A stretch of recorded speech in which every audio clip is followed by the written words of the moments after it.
Look at the state of farming and food in the world, and you see huge disruptions. Just one little microbe and the new coronavirus coming on top of a system already in breakdown has led to terrible things.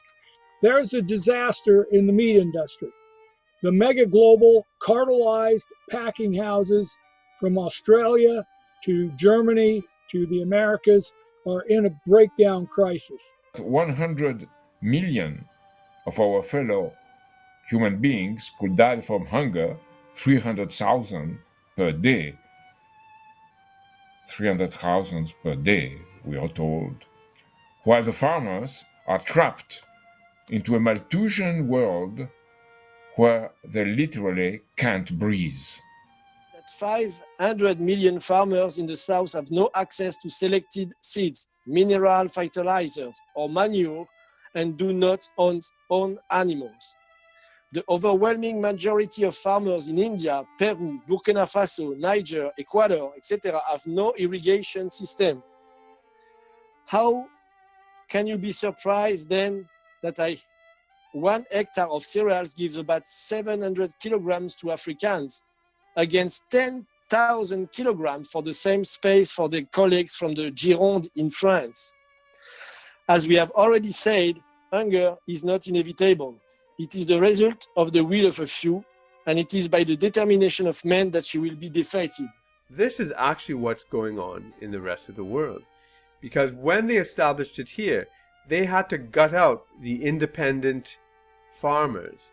They had to buy out all the independent landowners so that the big sugar interests could own all the land, control all the production in a global system of raw materials export, where the value added would be done elsewhere, and you break up the whole chain of production. We must double world food production. Instead, we have decades of what should be called a famine policy. The City of London, Wall Street circles have extremely cartelized the world farm food chain so they can harvest money. Yes, harvest money. They decide where and how anything is produced and who gets to eat or not. They rip off the farmers with below cost of production prices and make record profits from the consumer by jacking up the retail price. And that is how you cause hunger for millions throughout the world. This global cartel controlled food system, rather than nourish the people who sustain it, consumes them. The result is a food system that concentrates money and power at the top and poverty at the bottom, while compromising food access, quality, safety in the process. That's a quote from Albert Krebs.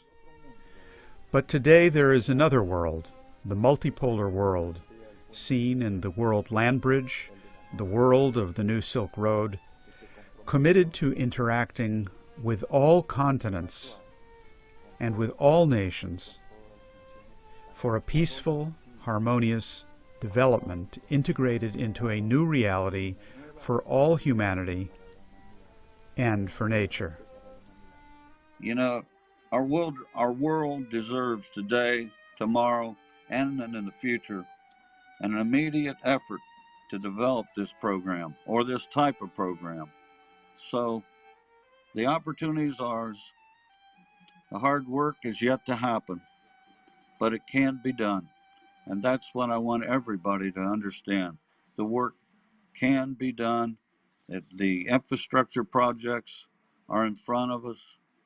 So let's pick up our shovels, push down our chairs. Let's get up and go back to work.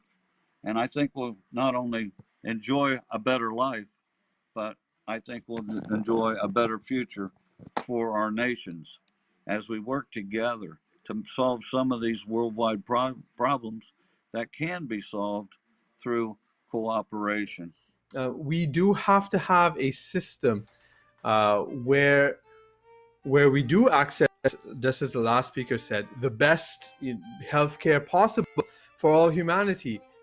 But we cannot simply be recipients, receivers of these things, dependents, colonial dependents, as we have been for 500 years. We have to have this system where we are also producers. So what is the system of creating a local economy, of local production, where we are contributing to our own development as well as participating with others?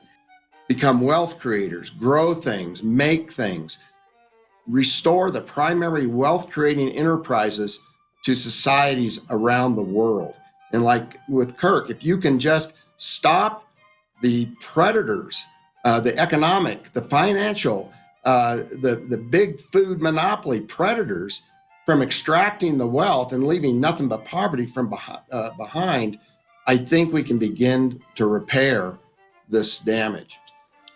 I recently saw a photograph that captures a very evocative moment of historical intimacy and common purposes that Mexico and the United States share in the noble task of producing food to relieve hunger in the world.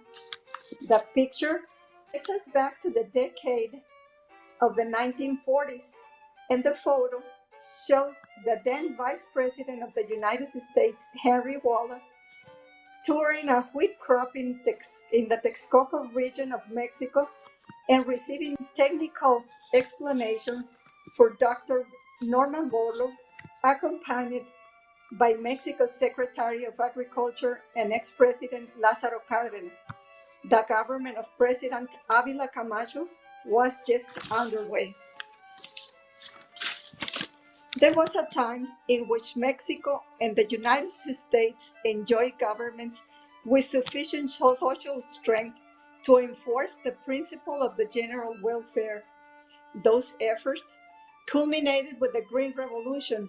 The entire world benefited from it. The hunger of hundreds of millions of human beings was relieved for a time, and it turned out to be a fundamental experiment which demolished the Malthusian and anti-population theories, which accept hunger and its aftermath of death as a matter of fate. We are all played off against each other, and that must stop. Farmer versus city people, nation versus nation. I think of President Abraham Lincoln in the 1860s, when the whole United States nation was played off against each other. In fact, the British sent in forces to help bust up the new nation. Still, during Civil War and a Great Depression, in only 1 year, Lincoln and others implemented measures for science and hope. In this same tradition, 100 years later, with the help of the two fathers of the Green Revolution, Henry Wallace and Norman Borlaug, a scientific green revolution spread from Mexico and the US and international leaders and scientists to make India food self-sufficient in 1974. China became food self-sufficient in 1984. Let's make the whole world self-sufficient in food.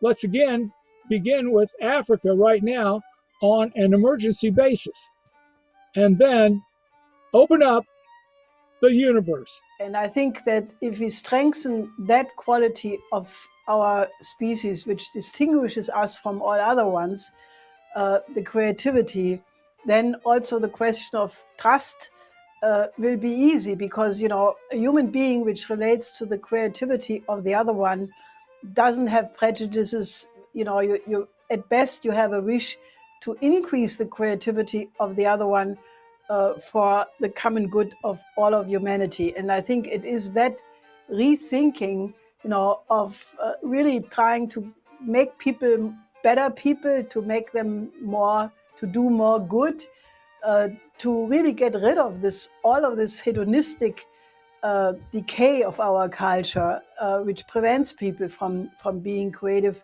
Because if people just want to go partying and, you know, get drunk and have dope, you know, they're ruining that which makes them human. And I think that that may be hopefully also one of the outcomes, because I believe absolutely that we need a renaissance of cultural values of classical culture, and that we all have to learn to think like Beethoven and to think like Lyndon LaRouche, and then we are best equipped to deal with this and any other problem.